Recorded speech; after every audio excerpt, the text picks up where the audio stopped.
What if the person you trust the most becomes your greatest enemy in the glittering world of billionaires? Richard Davenport had it all: a sprawling empire and a beautiful pregnant wife, Eleanor.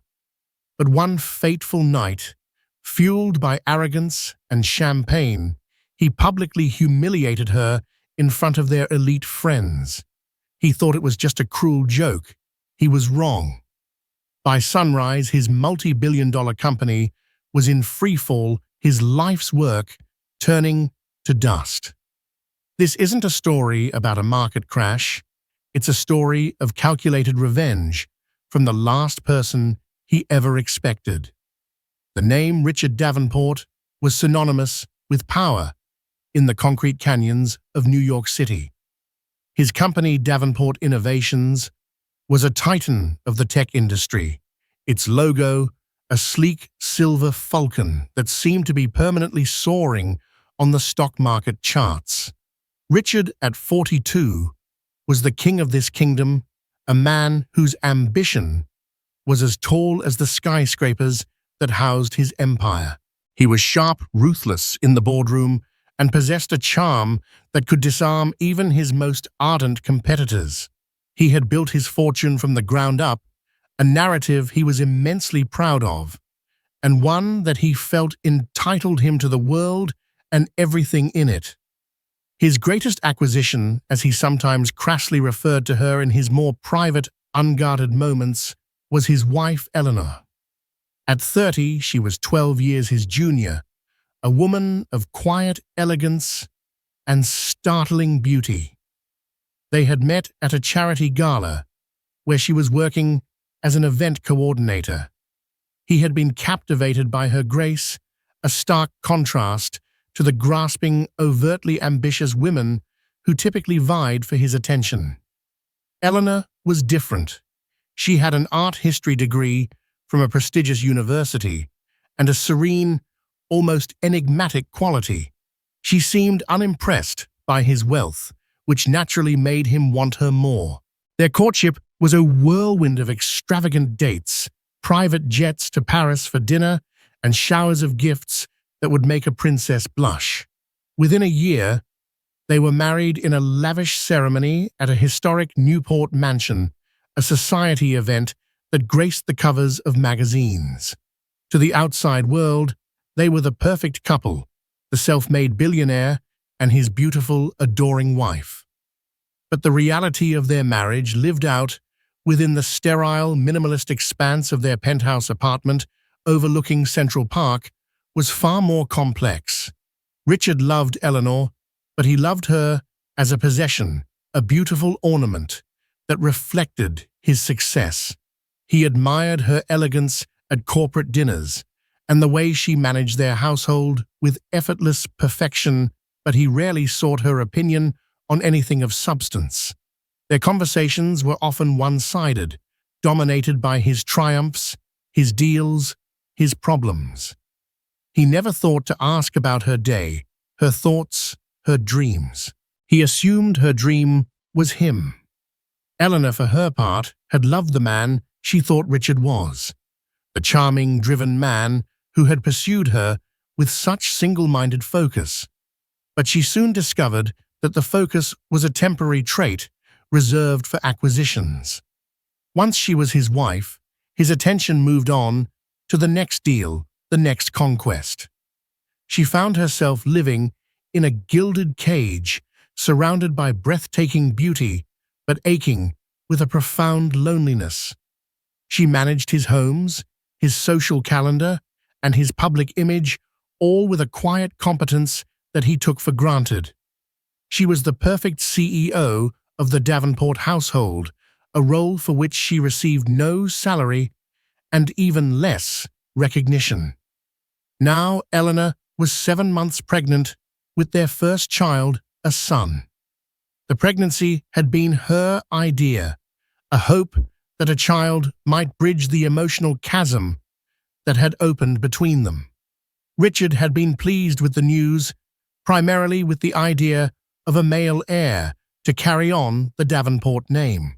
He'd patted her stomach, called the unborn child little tycoon, and then promptly immersed himself in a hostile takeover of a smaller rival firm.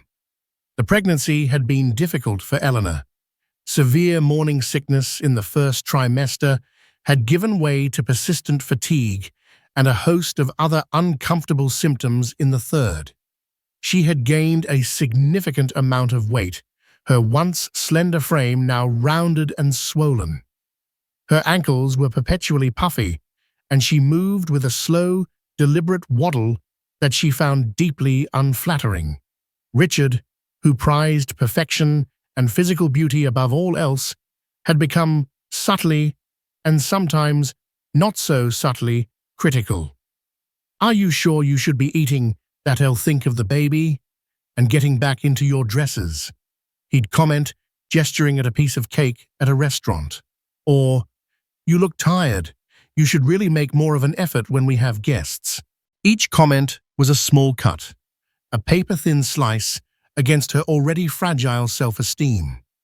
She tried to tell herself he didn't mean it, that he was just stressed from work, but the words festered. She felt less like a cherished, expectant mother and more like a prized porcelain vase that had developed a crack. The night of the annual Davenport Innovations Gala was the culmination of weeks of this building tension. It was the most important event on Richard's corporate calendar, a night to celebrate the company's success, schmooze with investors, and intimidate rivals. It was held in the grand ballroom of the Pierre, a space dripping with crystal chandeliers and gilded plasterwork. The guest list was a who's who of New York's financial and tech elite. Men like Marcus Thorne, the grizzled old money CEO of a competing firm, and fresh-faced Silicon Valley wunderkinds who had flown in on their private jets. Eleanor had spent the entire day preparing, trying to force herself into a state of glowing, maternal beauty. She had a custom-made emerald green silk gown designed to accommodate her baby bump, but she still felt like a barge draped in expensive fabric. Her feet were so swollen she could barely squeeze them into her Jimmy Choo heels, and a persistent backache made standing for more than a few minutes an agonizing ordeal.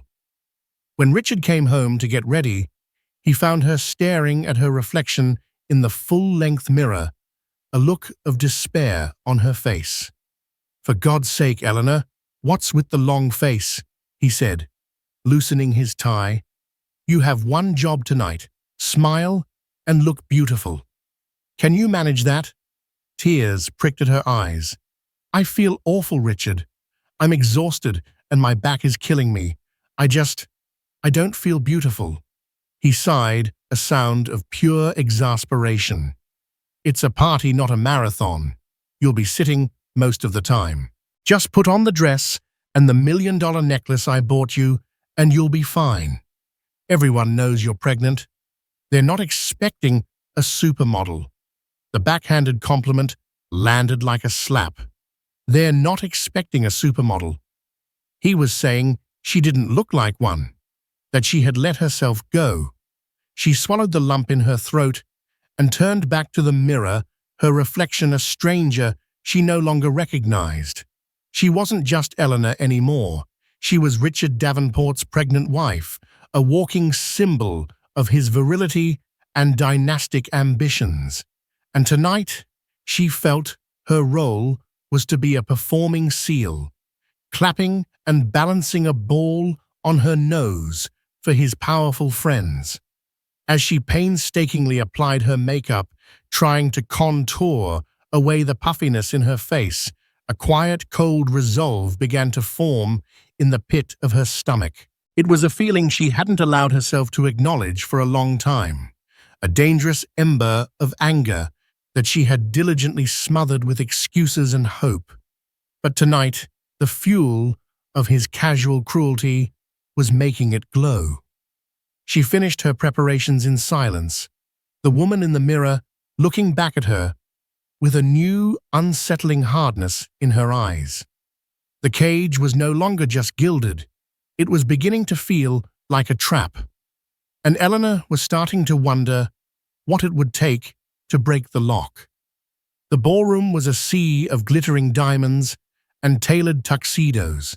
The air hummed with the low thrum of powerful people, making powerful conversation, punctuated by the clinking of champagne flutes and the smooth notes of a live jazz quartet. Eleanor stood by Richard's side, a fixed, placid smile painted on her face. Her back was screaming in protest, and each step felt like walking on broken glass, but she played her part. She was Mrs. Davenport, the gracious hostess, the serene Madonna-in-waiting. Richard was in his element.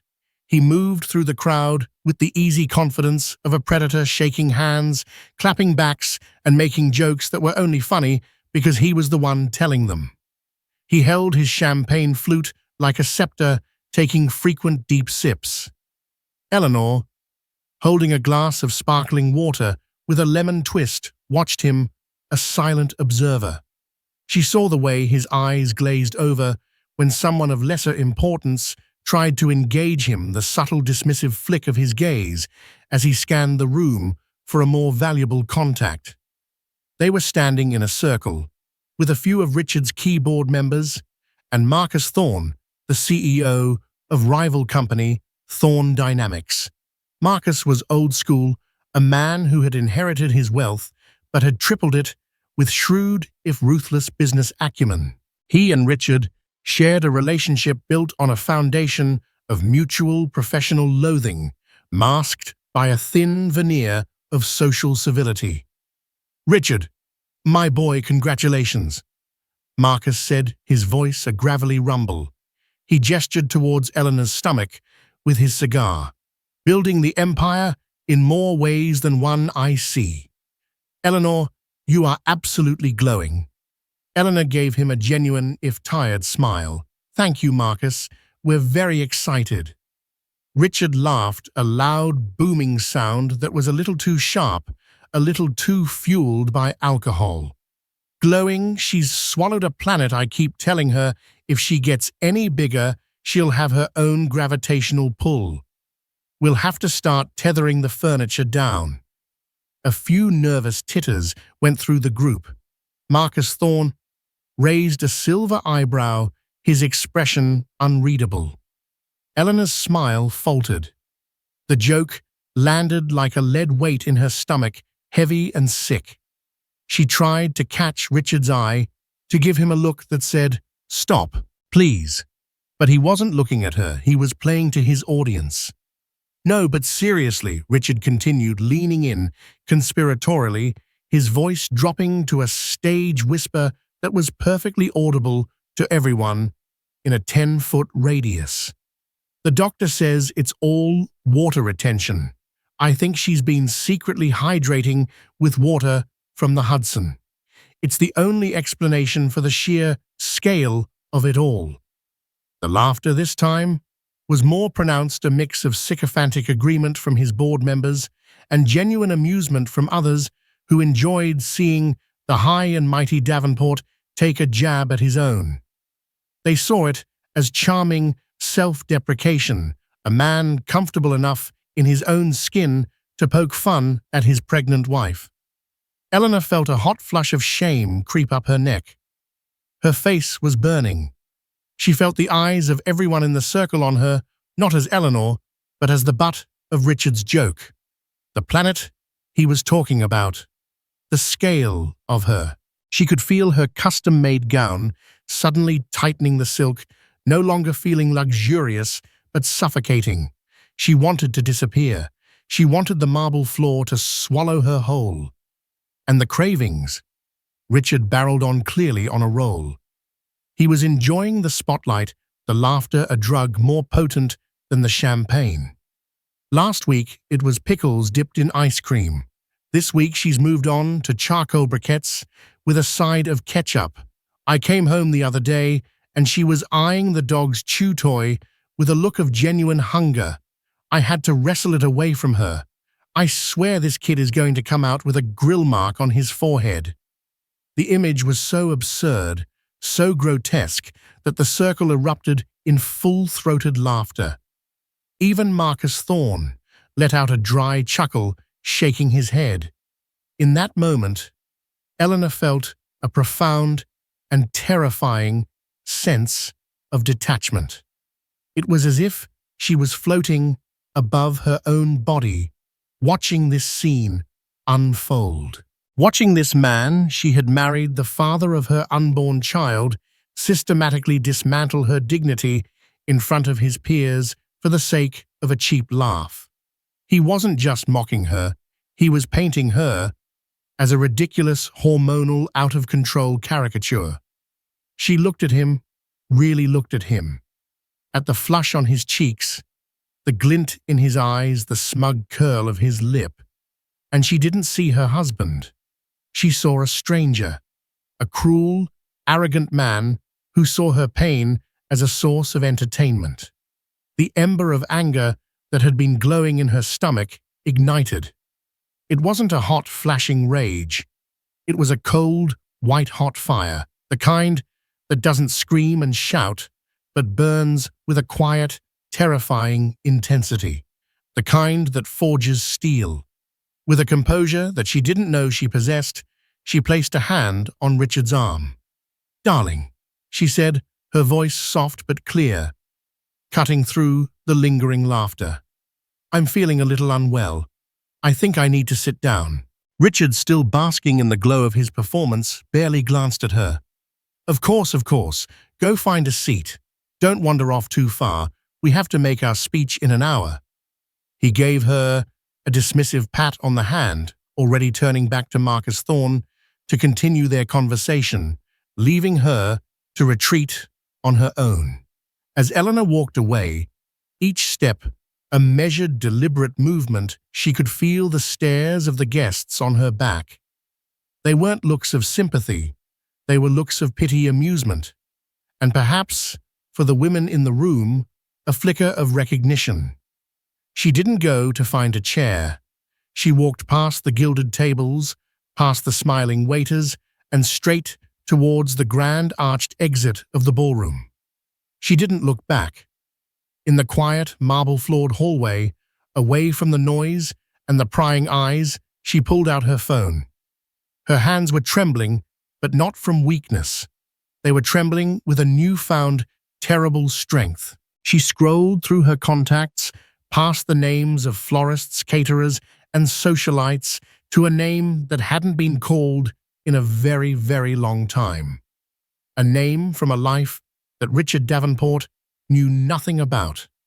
She pressed the call button. The phone rang once, twice, and then a calm, familiar voice answered on the other end. "Eleanor," the voice said, surprise evident in the single word. "Is everything all right?" Eleanor took a deep, shuddering breath, the cold fire in her veins solidifying into pure, unadulterated purpose. "I need your help, Ben," she said, her voice steady and devoid of any emotion. "It's time. I want to burn it all to the ground." Ben Carter was a ghost. In the digital world, he was a whisper, a phantom, who could move through firewalls and encrypted servers with the ease of a shadow passing through a sunbeam. In the real world, he was even less conspicuous. He lived in a modest Brooklyn brownstone, wore flannel shirts, and ran a small, independent cybersecurity firm that on paper provided consulting services for non-profits and startups. He was, to all outward appearances, utterly unremarkable, but to those in the know, a very small, very select group of people. Ben Carter was a legend, a prodigy who in his early 20s had been one of the most sought-after and feared white-hat hackers on the planet. He could build financial models so complex they could predict market fluctuations with unnerving accuracy, and he could find vulnerabilities in systems that their own creators didn't know existed. He and Eleanor went way back. Before she was Eleanor Davenport, the socialite wife of a billionaire, she was Ellie Vance, a brilliant financial analyst with a mind for strategy that bordered on clairvoyant. She and Ben had met at a high-level quant conference in Chicago years ago. They were the two youngest people in the room, by a decade two outsiders who saw the world not as a collection of people and places, but as a vast, interconnected system of data points and patterns. They became fast friends and later colleagues working together on a secretive project for a private equity firm, developing algorithms to predict and exploit market weaknesses. Eleanor had been the strategist, the one who could see the grand design, the narrative in the numbers. Ben was the architect, the one who could build the tools to execute her vision. Together, they were unstoppable. But Eleanor had grown weary of the soulless high-stakes game. She wanted a different life, a simpler one. That's when she had met Richard. She had walked away from it all, reinventing herself as the elegant, unassuming art history major. She had buried Ellie Vance so deep that even she sometimes forgot she existed. She had asked Ben to be her ghost, to erase her digital footprint from that world, and he had obliged. Now, hearing her voice on the phone, calm and cold as a winter morning, he knew that Ellie Vance was back. "Burn what down, Ellie?" he asked, his voice low and serious. There was no judgment, only a quiet readiness. He had always known that the man she married was a fool who had mistaken a queen for a pawn. "Everything," she replied. "Davenport Innovations. I want to short it into oblivion. I want to expose every over-leveraged position, every inflated asset, every house of cards he has built. I want him to wake up tomorrow morning a poor man." Ben was silent for a moment. This was not a small request. Davenport Innovations was a behemoth, a darling of Wall Street. Attacking it would be like trying to sink a battleship with a fishing spear. But he also knew Eleanor. She would not be making this call on a whim, and she would not be making it without a plan. "He's overextended," Eleanor's voice continued, a rapid-fire delivery of information that was pure Ellie Vance. "I know it. I've seen the quarterly reports he leaves lying around. He funded the acquisition of Innovatech almost entirely with debt, using inflated stock value as collateral. His institutional holdings are concentrated with 3 major funds, all of which have automated stop-loss triggers. If the stock drops more than 15% in a single session, they'll be forced to sell, which will trigger a cascade." Ben was already typing, his fingers flying across his keyboard, pulling up data streams and market analyses. "You've thought this through." "I've had a lot of time to think, Ben," she said, a hint of bitterness creeping into her tone for the first time. "He's hosting his annual gala. He's drunk and arrogant. The entire market is jittery right now because of the Fed's interest rate announcement next week. It's the perfect storm." "What's the catalyst?" Ben asked. "We need a spark to start the fire." Eleanor took a breath. "A rumor. Something plausible. Something that will spook the market. He's been in quiet negotiations for a partnership with a major Asian tech conglomerate, Kaigan Corp. The deal is supposed to be his magnum opus, the thing that solidifies his legacy. It's been kept completely under wraps. If a story broke tonight that the deal has fallen through, that Kaigan is pulling out due to ethical concerns uncovered during due diligence, it would be devastating." Ben whistled softly. "Ethical concerns. That's a dirty bomb. It implies a scandal without having to prove one. It creates panic. Where do we plant it?" "You have your sources," Eleanor said. "The financial news blogger, the ticker-tape worm. He's hungry and he doesn't ask too many questions. A solid anonymous tip from a source close to the negotiations. And then a coordinated sell-off of a few key blocks of shares just before the pre-market opens. Just enough to get the algorithm traders spooked. The rest will take care of itself. The panic will do our work for us. It was a brilliant, vicious, and elegant plan. It wasn't about brute force. It was about psychology. It was about understanding the fear and greed that drove the market and using it like a weapon. It was Eleanor's signature. "Consider it done," Ben said. "But Ellie, are you sure there's no coming back from this?" Eleanor thought of Richard's laughing face, the pitying looks of the guests, the profound humiliation that had settled deep in her bones. She thought of the years of being overlooked, of being treated as a beautiful but empty vessel. She thought of the child inside her and the kind of world she wanted to bring him into. It would not be a world where his father's casual cruelty was celebrated as a joke. "I'm sure," she said, her voice like ice. "Let the fires be lit." She ended the call and slipped the phone back into her clutch.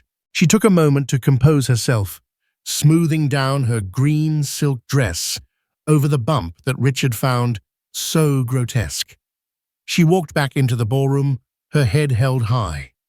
Richard was on the stage now, standing at a podium, his face flushed with victory and champagne. He was in the middle of his annual speech, a self-congratulatory monologue about record profits and market domination. He scanned the crowd, and his eyes briefly met Eleanor's. He gave her a small, triumphant nod, as if to say, "See, this is what I do. This is who I am." Eleanor smiled back at him. It was a genuine smile this time, a smile of perfect, serene, and terrible clarity. He had no idea what was coming. He was the king of a kingdom that by morning would be nothing but ashes. He was giving a victory speech at his own execution, and he was the only one in the room who didn't know it. As he raised his glass to toast the future of Davenport Innovations, Eleanor raised her glass of sparkling water in a silent final salute. The first tremor hit at 4:30 a.m. It came in the form of a news alert on the phones of a few thousand of the most influential financial players in the world. The alert was from the Ticker Tape Worm, a must-read blog for anyone trying to get an edge on the market. The headline was explosive: "Kaigan Corp. Pulls out of Davenport Partnership, talks citing ethical irregularities." The post was short, brutal, and professionally vague. It quoted an anonymous, high-level source who confirmed that the multi-billion-dollar deal was dead in the water. The mention of ethical irregularities was the poisoned dart. It was a loaded phrase that could mean anything from creative accounting to outright fraud, and in the absence of hard facts, the market would always assume the worst.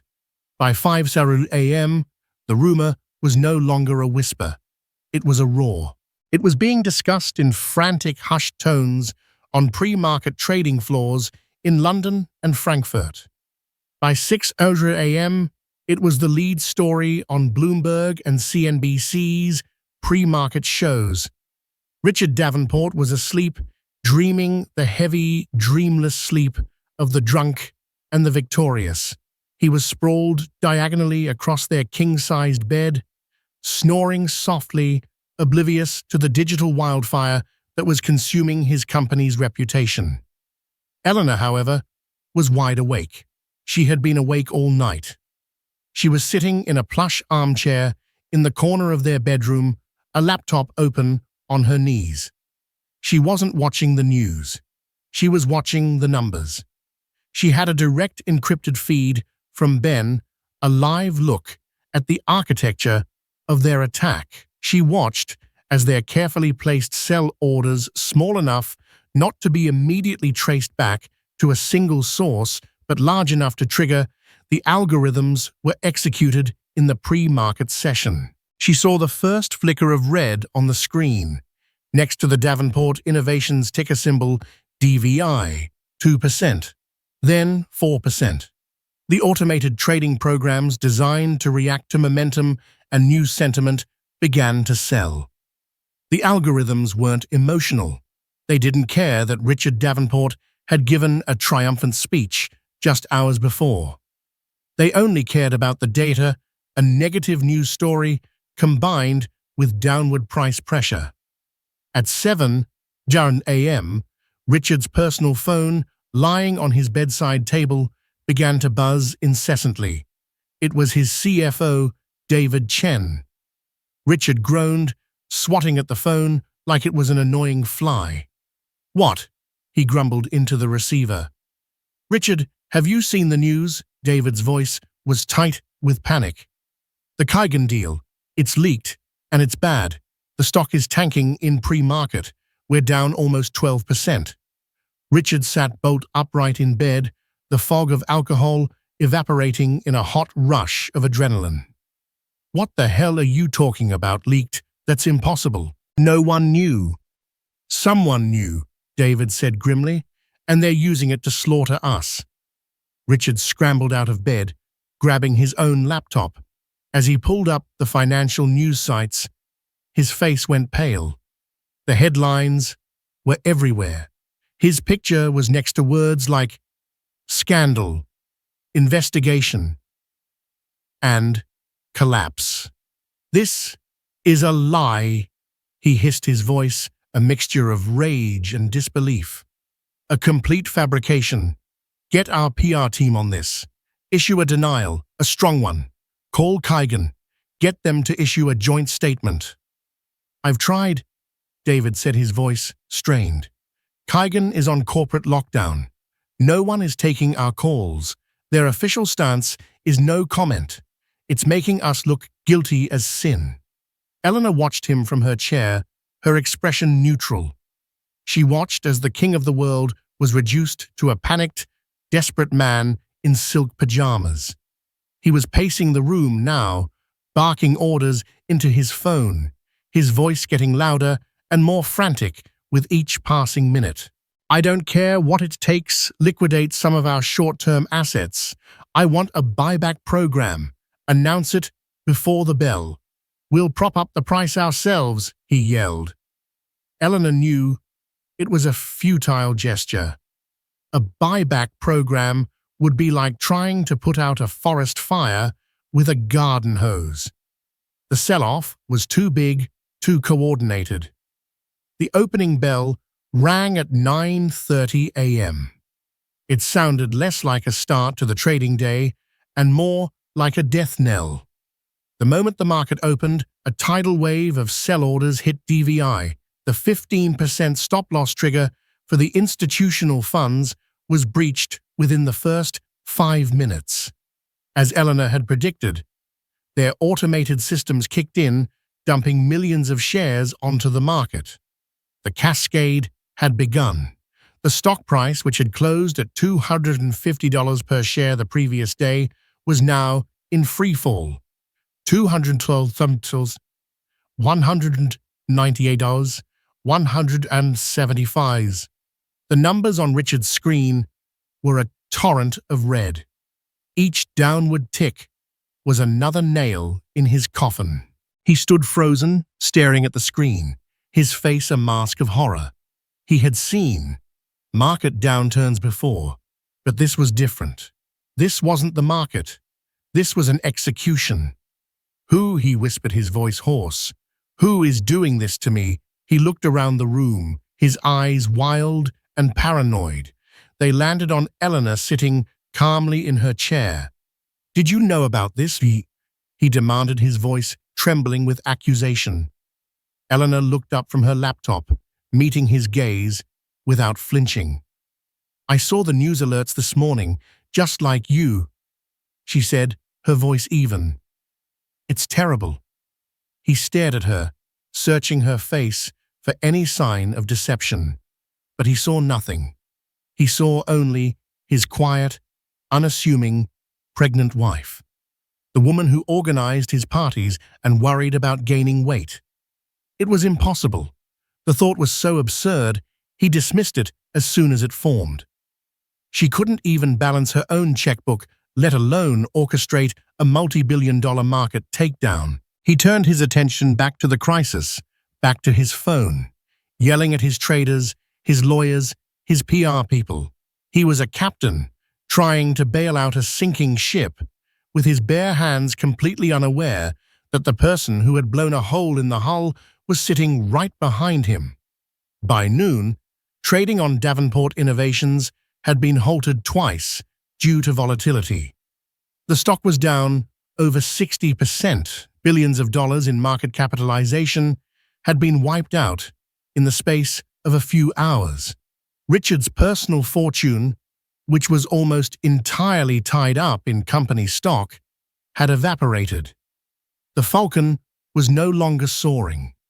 It was plummeting to the earth in a spiral of fire and smoke. Richard finally sank onto the edge of the bed, his head in his hands. The fight had gone out of him. He was a broken man. The silence in the room was deafening, broken only by the faint rhythmic hum of the city outside. Eleanor slowly closed her laptop. The feed from Ben showed the devastation in stark, beautiful clarity. The ghost in the machine had done his work. She stood up, the movement slow and deliberate, and walked over to the window. She looked down at Central Park, at the city that Richard had believed he owned.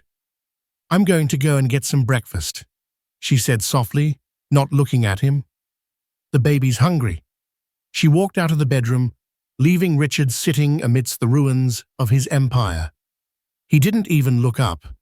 He was too busy staring at the abyss that had just opened up beneath him, never once suspecting that the person who had pushed him in was the same one he had so cruelly mocked just the night before. The planet had just altered his entire universe. The days that followed were a blur of chaos and recrimination for Richard. His life, once a meticulously curated symphony of success, had become a cacophony of ringing phones, panicked meetings, and the accusing stares of his board members. The word Davenport was now toxic, splashed across headlines that screamed of corporate malfeasance and shareholder lawsuits. He was a pariah on Wall Street, the man who had lost a decade of gains in a single morning. His immediate, all-consuming obsession was finding the person responsible. This wasn't a market correction. It was a targeted assassination. He hired a team of the best digital forensics investigators money could buy, a firm called CyberKnox, to comb through the digital wreckage. He was convinced it was Marcus Thorne. It had to be. The rivalry was there, the motive was clear, and Thorne had the resources. Dig into Thorne dynamics. Richard ordered his team, his voice raw from sleepless nights and endless shouting matches. "I want to know every move they made. Check their trading patterns, their shell corporations, their offshore accounts. I want to find his fingerprints on the knife." While his investigators chased the ghost of Marcus Thorne, Richard was being haunted by a different kind of ghost, the specter of his own arrogance. Every conversation, every meeting, was a reminder of his public downfall. He saw the pity and barely concealed contempt in the eyes of his colleagues. The men who had laughed at his jokes about Eleanor were now the ones whispering about his incompetence behind his back. He became a recluse in his own penthouse, pacing the vast, empty rooms like a caged animal. The silence of the apartment was a stark contrast to the storm raging in his head. And in that silence, he started to notice things he had never noticed before. He started to notice Eleanor. She moved through the chaos of his life with an unnerving calm. While he was a tempest of rage and anxiety, she was the serene, quiet eye of the storm. She made sure he ate, that his suits were pressed for his meetings with the lawyers, that the household continued to run with its usual flawless efficiency. Her placid demeanor, which he had once found calming, now seemed unnatural. It was the calm of a clear sky after a hurricane, a quiet that felt more unsettling than the storm itself. One evening, he came home late, utterly defeated, after a grueling day of depositions. He found her in the nursery. They had been preparing for the baby. She was sitting in a rocking chair, humming softly as she folded a tiny set of baby clothes. The room was all soft blues and whites, a haven of peace in their turbulent world. He stood in the doorway, watching her. There was a precision to her movements, a focused intensity in the way she folded the tiny garments that he had never really paid attention to before. "The investigators think they have a lead," he said, his voice flat. He needed to talk to Vent, to make her understand the scale of the attack. "Oh," she said, not looking up from her task. "What did they find?" "Unusual trading activity routed through a series of offshore servers, a ghost network. Untraceable, of course, but the sophistication, the sheer audacity of it screams Thorn." Eleanor carefully placed a folded onesie on a pile. "Marcus Thorn always seemed more of a brute force kind of man," she commented idly. "This sounds more elegant." Richard frowned. It was an odd choice of word. Elegant, it was a slaughter. "There can be an elegance to destruction," she replied, her voice still soft. She finally looked up at him, her eyes clear and direct. Like a perfectly executed checkmate. Her gaze unnerved him. For a fleeting moment he was struck by the intelligence in her eyes, a depth he had never bothered to plumb. He saw not just his wife, but a woman, a stranger. The thought flickered again, the same impossible thought he'd had on the morning of the crash. He pushed it away. It was ridiculous. He was just paranoid, seeing shadows where there were none. A few days later, the lead investigator from Cybernox, a sharp, no-nonsense woman named Jessica Riley, came to the penthouse for a meeting. They sat in Richard's home office, a room paneled in dark wood and lined with books he had never read. Eleanor brought them coffee and then retreated to a chair in the corner of the room, ostensibly to read a book on prenatal care. "We've hit a wall with Thorn," Riley admitted, her frustration evident. "His digital hygiene is impeccable. If he was behind this, he's a ghost. But we did find something else. Something odd." "What is it?" Richard leaned forward, desperate for any scrap of information. "The initial catalyst, the blog post on the ticker-tape worm. The tip was delivered through a multi-encrypted anonymous email service. Standard stuff for a leak. But the text of the tip itself, it contained metadata, a fragment, almost certainly a mistake on the sender's part. And the metadata fragment corresponds to a proprietary software, an old algorithmic modeling program called Project Chimera. It was developed in the late 2000s for a boutique private equity firm, Sterling Cole. It was revolutionary for its time, but the project was shut down, the software supposedly decommissioned, and all copies destroyed. The lead developer was a legendary analyst, a ghost. No one knows what happened to them. Richard stared at her confused. "What does this have to do with me? I've never heard of Sterling Cole or this Chimera project." "That's the odd part," Riley said. "It's a dead end, a ghost from a decade ago. Why would someone use a piece of phantom software to send a tip? It makes no sense, unless they were sending a message."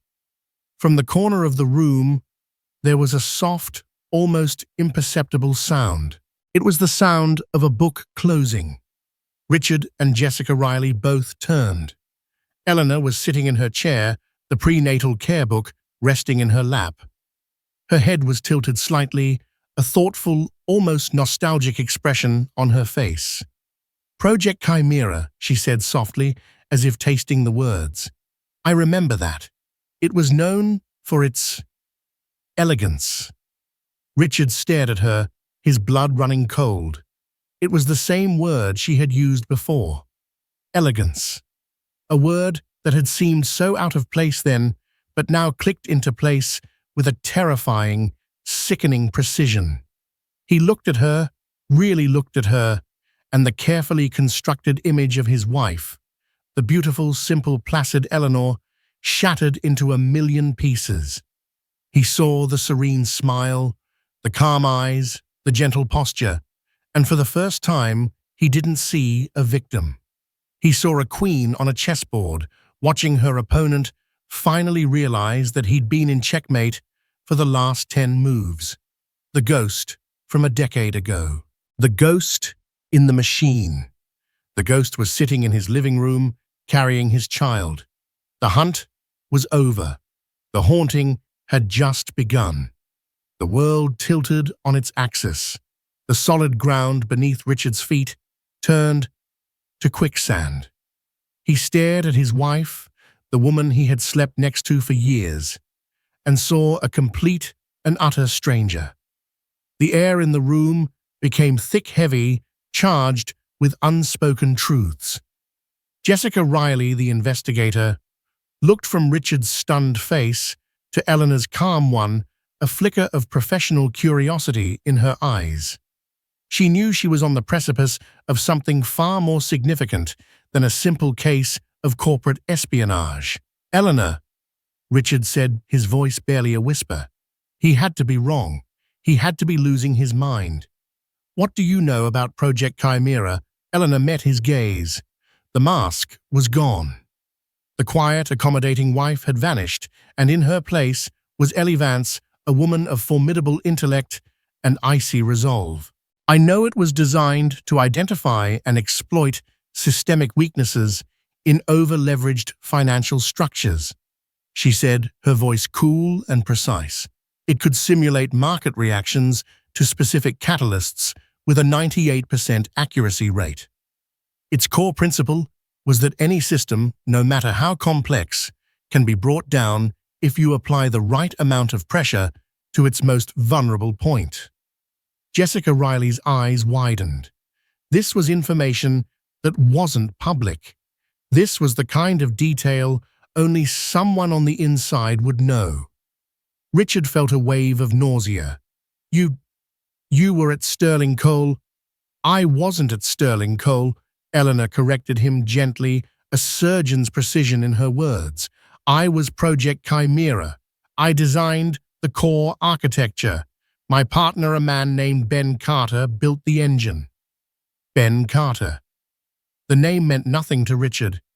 But Chimera, a mythological beast made of disparate parts, a monster of elegant, terrifying design. The name of the project was a perfect description of the woman he was now seeing before him. He staggered back, sinking into a chair. It was too much to process. The woman he had patronized, whose intelligence he had never once considered, was a financial prodigy, a ghost who had walked away from a world he had spent his entire life trying to conquer. "Why?" he choked out. "Why would you leave all that?" A sad, knowing smile touched Eleanor's lips. "Because it was a game, Richard. A fascinating, complex game, but a hollow one. It was all numbers and patterns, no substance. I wanted something real. I thought you were real." The accusation in her last words was a physical blow. He finally understood. This wasn't about Marcus Thorne. This wasn't about a business rivalry. This was personal. The gala he breathed the memory of that night, flooding back in horrifying clarity. His jokes, the laughter, her face. "You did this because of what I said at the gala." Eleanor's expression hardened. The gala was merely the catalyst, to use the term, the vulnerable point. "Do you think so little of me that you believe this was about a few crass jokes?" She stood up, her pregnant form casting a long shadow in the afternoon light. She was no longer the swollen, waddling woman he had mocked. She was magnificent, a figure of righteous fury. "This was not about one night, Richard. This was about years. Years of being your beautiful, silent accessory. Years of you looking through me not at me. Years of you dismissing my thoughts, my feelings, my very being, as if they were of no consequence. You didn't marry a partner. You acquired a decoration. You put me in a gilded cage and were surprised when I learned how to pick the lock.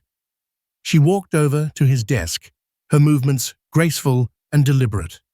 She picked up a framed photo of the two of them on their wedding day, a picture of a smiling, happy couple who had never truly existed.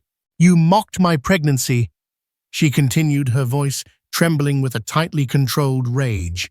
You mocked the physical manifestation of the one real thing I tried to build with you. You stood in front of your sycophants and you belittled me not just as your wife, but as the mother of your child. You saw it as a joke. I saw it as a declaration of war. Jessica Riley, sensing she was witnessing the final brutal act of a tragedy, quietly gathered her things. I believe my work here is done, she said softly. My invoice will be sent to what's left of your accounting department. She gave Eleanor a look of profound, almost fearful respect, and then slipped out of the room, closing the door behind her. Richard and Eleanor were alone.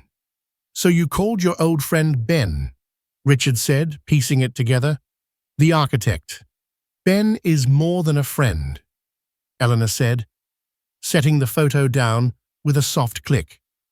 He's family, the kind you choose, the kind who respects you. He was the one who helped me disappear when I met you. He was the one I called when I decided to reappear. The sheer, breathtaking scale of her deception of her hidden life was overwhelming. He had been living with a chess grandmaster, and he had never even realized they were playing a game. He had seen her as a simple, predictable queen, and all the while she had been moving every piece on the board. You destroyed me, he said, the words hollow. You destroyed everything I've ever built. No, Richard, she corrected him, her voice losing its anger and settling into a deep, weary sadness. You destroyed yourself. Your arrogance was the flaw in the code. Your disrespect was the vulnerability. I just ran the simulation. The result was inevitable. She turned and walked towards the door, her hand resting protectively on her stomach. Where are you going? He asked, a note of panic in his voice. I'm going to go and pack, she said, pausing in the doorway. My son and I will not be living here. We will not be living in a world built on cruelty and disrespect. She looked at him one last time, and for the first time, he saw a flicker of the woman he thought he had married, a hint of the sadness and loss she must have felt for years. For what it's worth, Richard, she said quietly, I did love you. Or at least, I loved the man I thought you could be. It's a shame he never showed up. She walked out, leaving him alone in the wreckage of his life. The sun was setting over Central Park, casting long, dark shadows across the room. He was Richard Davenport, the boy genius, the king of the world. And he had been brought down by a ghost he never even knew existed. He had mocked his pregnant wife, and she, in return, had handed him the bill for his sins. He was bankrupt in every way a man could be. And in the terrible, deafening silence, he finally understood. He had not lost his fortune. He had thrown it away. Richard Davenport learned the hard way that the greatest assets aren't listed on the stock exchange. He mocked the woman carrying his child, and in return, she handed him the bill for his arrogance, the complete and utter destruction of his empire. Eleanor's story is a chilling reminder that still waters run deep, and the silent observer in the room might just be the one holding all the cards. It's a testament to the fact that respect is a currency you can't afford to devalue. What did you think of Eleanor's epic revenge? Let us know in the comments below.